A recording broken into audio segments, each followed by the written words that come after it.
Previously on Eden's Zero, Shiki has been going toe-to-toe with Ziggy, trying to stop his mad machination of using the ether of mothers in order to find Mother and destroy her.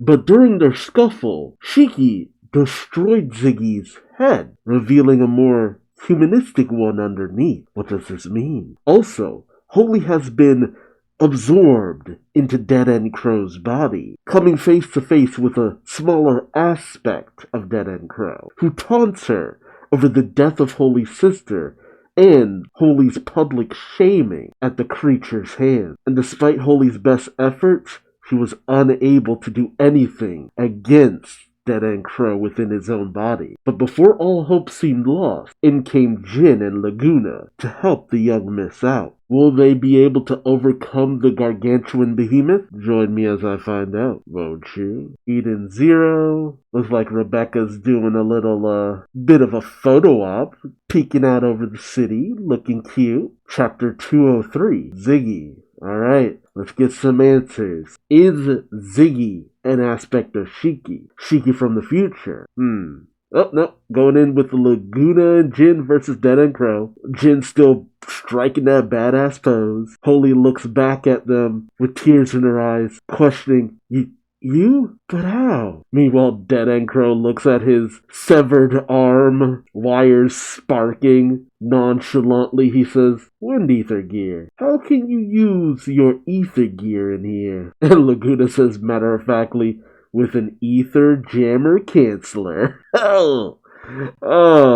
Reverse Uno the reverse Uno. Jin says, well, technically, we're just absorbing the jammer's electronic signal. And you see Klein rocketing around Dead End Crow's overdrive mode. It looks so creepy. And she's just pumping out her ether gear. Klein says, my wind snatch, it takes everything. Your ether jammer, I can cancel its effects. Meanwhile, aboard the Eden Zero, Connor says, shields restored. I be taking us up. And we see the Eden Zero going rocketing back up into the skies, still being followed by Dead End Crow. Hermit questions Klein. And Jin and Laguna, Klein says, inside, the infiltration was a success. All according to plan. I guess they knew that ultimately Holy was going to pull some lone wolf shit. Dead End Crow questions them. You're absorbing my electronic signal? What monsters are on your crew? Jin takes offense to this, saying, no one talks about my sweet adorable sister like that.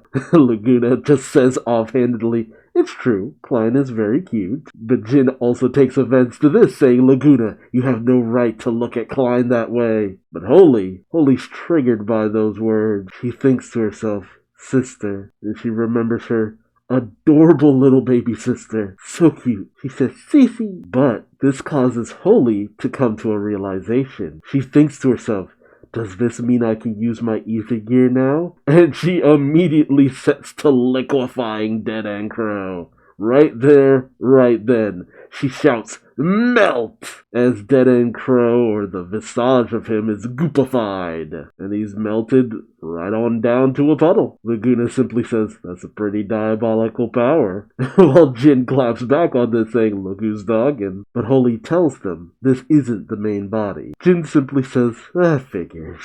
Holy coldly questions them. Why didn't you fire the cannon? And Laguna simply tells her, we don't pull the trigger on our crewmate, no matter what's going on. Holy sighs, saying, I'm not on your crew. And Laguna confirms this, saying, agreed. I never thought of you as one of us either, and neither has Jin. But Jin chimes in, saying, but Shiki considers you a friend, and we respect Shiki's wishes, that's all. Damn.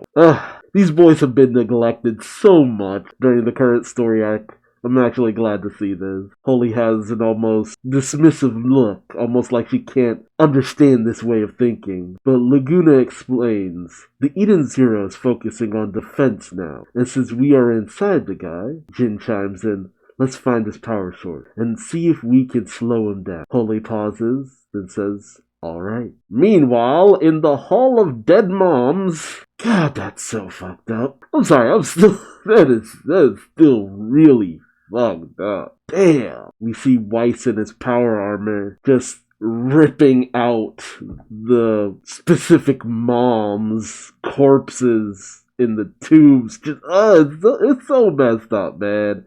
It's so messed up. It's like, here's a Wise dead mama, and a Homura dead mama, a Chris and Klein dead mama, and a Laguna dead mama. Just like, ugh, ugh. And once Wise sets down the last canister, he deactivates his armor, saying, okay, that should be all of them. Happy questions Pino and the night gear. Pino checks a readout and says, it's under remote control. It will arrive shortly. Wise, meanwhile, stares probably at his dead mom.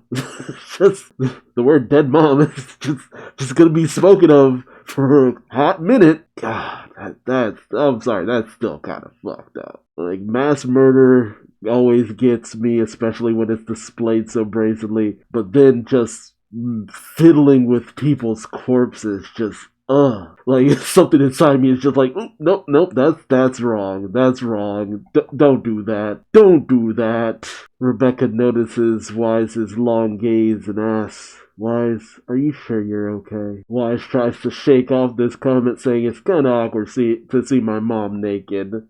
Which, yeah, Hall of Naked Dead Moms. While Rebecca is at a loss for words, Wise also states she died a long time. I thought she had been buried on Norma back then, but here she is, still in one perfect piece. Homura is also looking upon her mother, who, they didn't really depart on the best of circumstances, something which Homura thinks back to. God, also thinking of everything that happened to her, considering it led to her death. She was also a terrible person. I feel some kind of way about all of this. If I'm being honest, I feel some kind of way about all this. Homura thinks back to the last words she said to her mom, her saying, I humbly request with all my heart that you stay out of my life. Homura then thinks, Mother, we each walked a separate path, but the fact remains that you endured painful labor to give me life. I hope that you may rest in peace, for there is too much death around me. Yeah, this is probably hard for Homura too. It's just, she's lost Valkyrie, and though she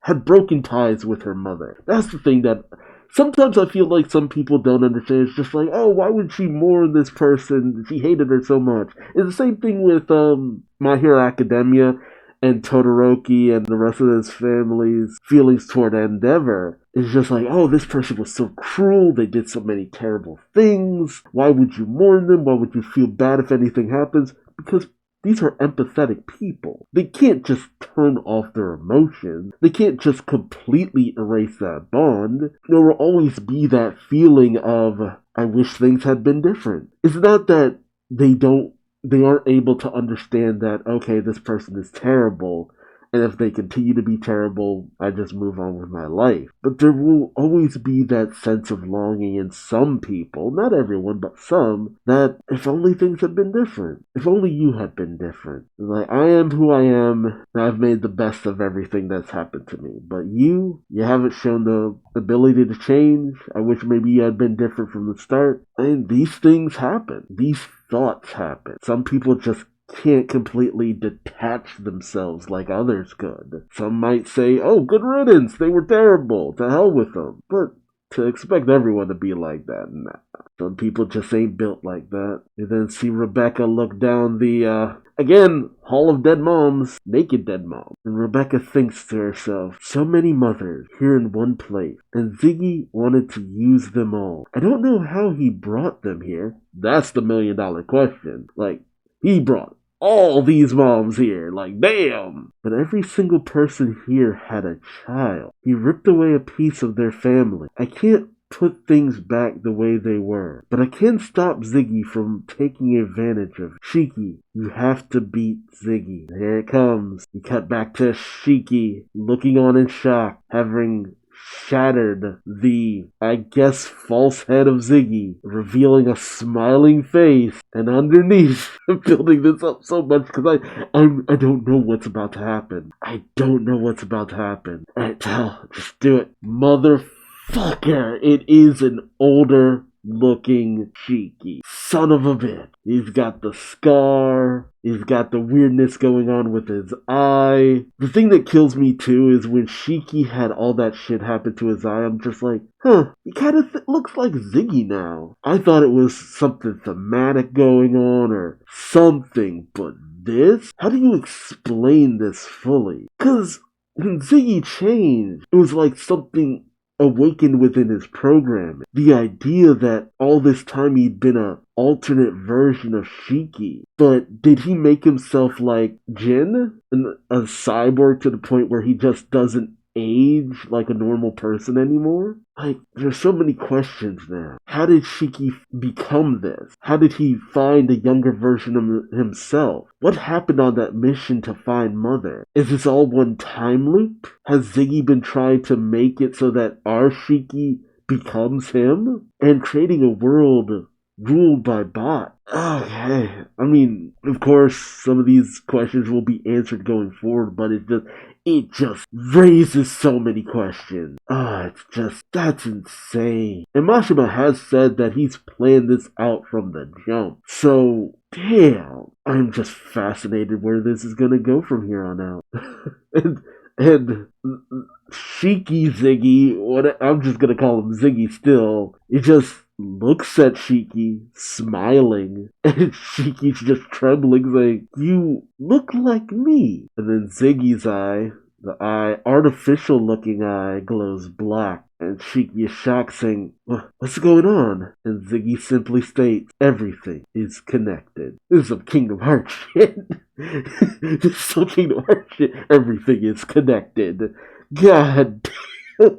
I mean, Ziggy has spoken cryptically before, but Jesus. Of course we cut away from this. Of course we cut away from this. To 20,000 years later, on the planet Eden, we have the two researchers, or multiple researchers, talking. I originally thought they were people in suits, but no, they're robots. The researchers say, we have recovered 2 human bodies discovered in the OA cosmos. Human? Seriously? We have confirmed that the woman is dead. We will remove all radioactive material and begin the autopsy. Radioactive material? The man is alive. A living human? Only authorized personnel beyond this point. And it's fucking Shiki.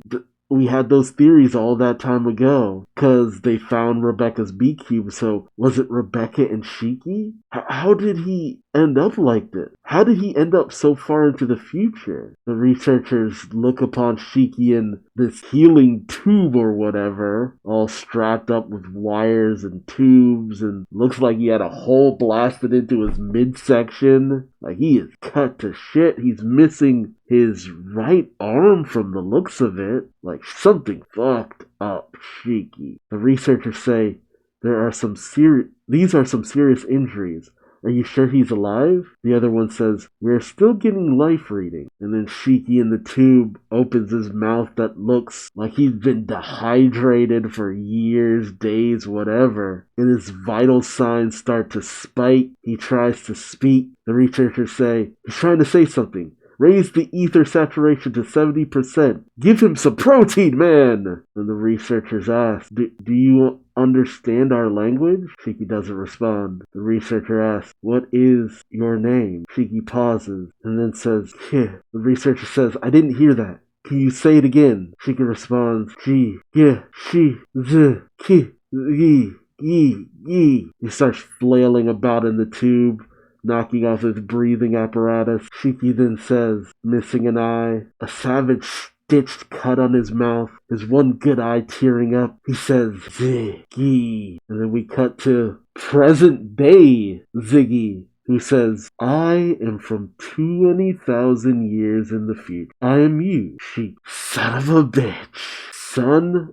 of a bitch. There are all these theories. Even I thought, I'm just like, man, wouldn't it be weird if, like, somehow Ziggy was, like, an aspect of Shiki, or maybe Shiki was an aspect of Ziggy? But I thought, like, maybe, like, it was the brain patterns of an older Shiki imprinted upon Ziggy, or maybe Shiki, the little baby, was, like, Ziggy's innocence extracted from him. Maybe Ziggy had made a wish to Mother to be human. Like, I had all these thoughts, but to just be like, oh, it's Shiki from the future. Like, motherfucker. Like, there was some weird connection going on. It was so obvious. But the thing that started to kind of tip the hand a little bit was the death of Wit. When Ziggy kept just spouting off for Shiki to make a choice that would impact him, saying Shiki will destroy the world, Shiki would do this, Shiki would do that. It's like, man, he kept speaking like he was someone from the future. Like he spoke in absolutes. Like these things are destined to happen. But this has to be an alternate timeline situation. Like one of the Shikis from one of the bad timelines. Somehow he made his way into this time. But was he always Ziggy? What does that mean?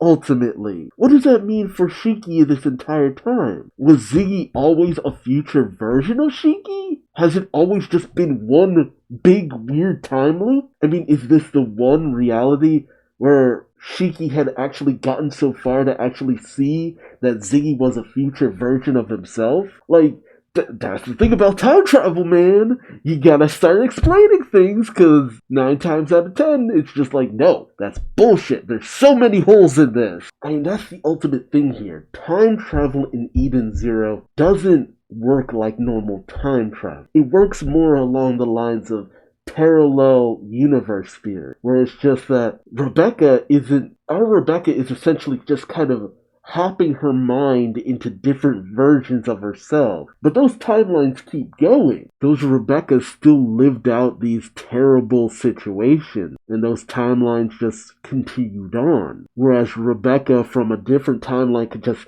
go to another version of herself and pass on that knowledge of, here, this is what happens, this is how we avoid it. But the question that's brought in here is, now you have created a situation where a physical being from another timeline has crossed over. Not just the thoughts and memories of one existence, but a whole entire being, which brings everything we've known about how time shenanigans in Eden Zero has worked up until now in complete question. I can't remember if anything is like this has happened before. If you can remember a situation where somehow anyone in Eden Zero has managed to obtain anything corporeal from another timeline, let me know. Because I cannot remember an instance of that happening. Because up until now, it's all been mental situations. Rebecca transferring her knowledge from one version of herself to another. Shiki having memories of different timelines, different realities, whatever, flowing into him with his gravity ability. I get that. I mean, I guess you could look at it like parallel worlds, and then the gravity pulls a memory or a thought or knowledge of another reality into Shiki of this parallel timeline kind of situation. It's kind of bullshit, but at the same time, there is a certain kind of logic you can get out of that. But this is a physical manifestation of someone from another timeline who has come and has potentially irreparably altered another timeline. And it isn't just because of thoughts and memories, it's a whole physical being. So that's why I'm just so thrown off, because if this is something that has happened before, where a physically manifested person or object has entered into another timeline, then there was kind of a bit of setup for this, but that means at any point someone from another timeline could have interfered in anything in any way, shape, or form.